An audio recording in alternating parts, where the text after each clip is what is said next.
માળિયા હાટીનામાં પોષણ ઉત્સવની ઉજવણી।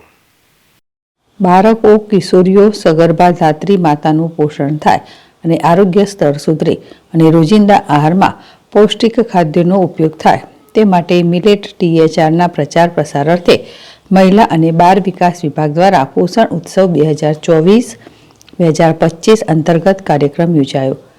મિલેટ THRમાંથી બનતી વાનગી સ્પર્ધાનું આયોજન ICDS CDPO સોનલબેન ડોબરિયાના માર્ગદર્શન નીચે આંગણવાડી કેન્દ્રના કાર્યકર હેલ્પર બહેનો તથા ઘટક સ્ટાફ દ્વારા આયોજન કરવામાં આવેલ હતો, જેમાં ઉપસ્થિત લાભાર્થીઓએ વાનગીઓ બનાવી પોષણ ઉત્સવ ઉજવવામાં આવ્યો।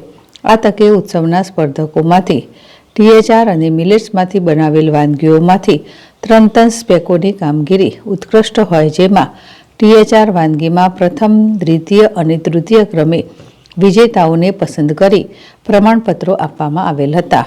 આ પ્રસંગે માળિયા હાટીના સરપંચ જીતુ સિસોદિયા, ઉપસરપંચ સંજય ભૂત સહિતના આગેવાનો, પદ અધિકારીઓ ઉપસ્થિત રહ્યા હતા।